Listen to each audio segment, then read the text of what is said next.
So it's Saturday, we've just finished two-wheel drive at Robin Hood. Welcome to Over the Loop. Thought we'd grab a quick chat with Xray's Dom Nunn. Good evening. Good evening, Adam. How are you?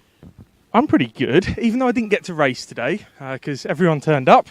But never mind, at least I get to race tomorrow. But you certainly did race today and made your first two-wheel drive National A final. Yes, I did. It was a really good day for us with two-wheel drive.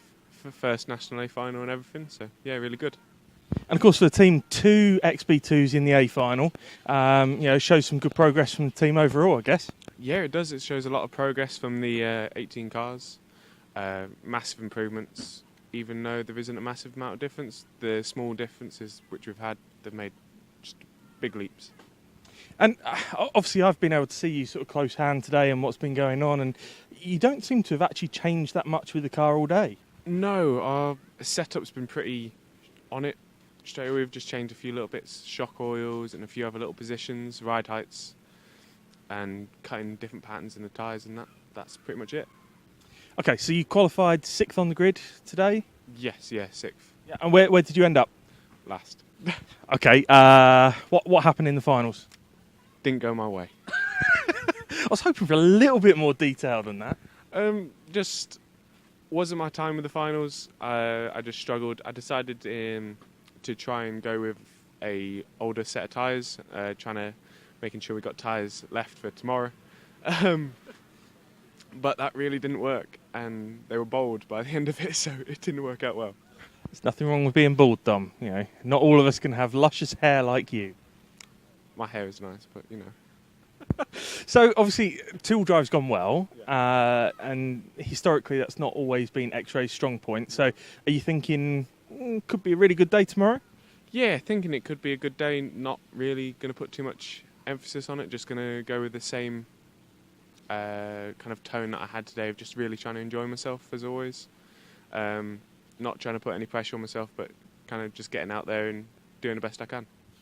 For me, I think probably one of the things that's been interesting about watching you today is you have seemed super smooth today. Sometimes in the past you've been sort of quite an aggressive driving style. Has that been a conscious decision to try and change your driving style, or is it just that you're doing more 10th and it's kind of evolved that way? I'm really, really focusing on trying to back off that extra 10%. We're finding from being an 8th scale driver that we push the cars a lot more because we have to push them to get pace, and I'm only now, even though I've been doing 10th for a number of years now, we're only just getting to the point of where we realise I have to back off the extra 10-15%, and which is, even last year I didn't know that, and it's only really something I've had over the last month or so, which I've got right. A lot of people who are maybe at my level, which is the not very good level, sort of wonder just how much dedication it takes to find that sort of extra speed that you guys have got in the A final. Just how much work do you put into this? A lot. So normally we'll be practicing twice a week to 3 times a week if I can get out enough. And then we've got a couple nights each week prepping the cars, getting them ready for practice days and race days and team days, and speaking to Martin and over at Xray and making sure that we're all up. Martin Bayer, you mean, of course, yeah. Martin Bayer, and making sure that we're all up to date on setup and if there's anything that they're trying that we can push along with as well.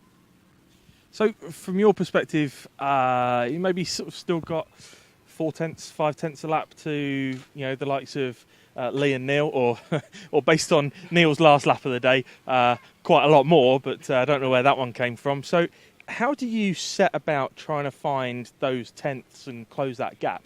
So we have a little, I think it's a lap transponder. Kevlar Inside Line sells them. And they, oh, you mean like the sort of personal lap timing system that you take to a practice? Okay. Yeah, so we'll go on a practice day with that. We'll set that up in the morning, get a few laps just to see which is kind of the thereabouts lap, and then we'll see just each 5-minute run how far forward we can push the times, like a 10th here, 10th there. But But over a day, you do notice the difference, and we really try and make sure the setup's right. So if something's not right, we go back straight away, or if there is another way that we can improve it, we'll try that first, and then if not, we'll just swap back straight away. So essentially everything you're doing, even on a test day, you are measuring your pace and making sure that every change you make is making that step forward. Yeah, for sure. I think that's definitely needed. You can't really just go on the feeling of the car, even though that's the biggest indicator. But even though the car may feel 10 times better, it may be half a second slower over a lap. Perfect. Final one from me. What's your plans for the rest of the year, and what's the aim for this year? My aim for the rest of the year is just to keep having fun with the hobby, keep pushing forward, try and make as many A finals as possible, but I'm not going to put too much pressure on it, and just keep going forwards. And then, just keep going for it. So what other race meetings do you do? I assume you're doing DXR. Yes. It's coming up. What about on the sort of international scene? Anything coming up this year? We're not doing Euros this year, just because of family reasons and that. But hopefully we're going to be doing the Worlds if I'm first reserve, so hopefully we'll get in. So yeah, pretty close. It's tough being a reserve, take it from me. I assume, though, you're not going to go all the way there and turn up on the day and wait and see whether you get in. No, there's normally only 5 spaces given, I think. So I was the 6th or 7th or something, but I ended up being the first reserve. But normally there is a lot more spaces for the Worlds come end of this month, we'll know. Excellent. Well, all the best tomorrow. Good luck. Thank you for taking the time to speak to us. So that's a bit of a flavour of what's been going on here at Robin Hood. Despite taking TQ in all 4 rounds today, Neil Cragg made a couple of mistakes in legs 1 and 3. It meant that Lee Martin took the win overall today. Good day for Yokomo, finished 1st and 3rd. I think Cocker's got 3rd overall.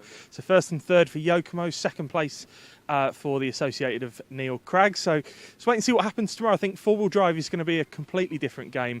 A lot of manufacturers with updated cars this year, so it should be interesting. Just very quickly, who's going to win tomorrow? Neil. So you think Neil's going to... Is he going to be running this new B74 thingy? I've heard that he's running a new the new 4-wheel drive. I think it's B74, isn't it? Something like that, yeah.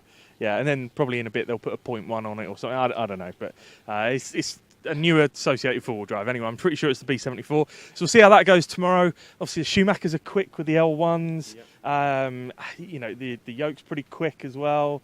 Yeah, even the likes of PR have got a new car for this year. Kyosho got a new car as well. And then, of course, there's the Xrays as well. So see how we get on as a team tomorrow and see if I can get myself out of the bottom final tomorrow. That's the aim. So I'll let you know how I get on. Anyway, thanks for watching. And we'll see if we can do some more tomorrow, but might be pretty busy with me racing. If not, then we'll be back in a few weeks' time for Kidderminster.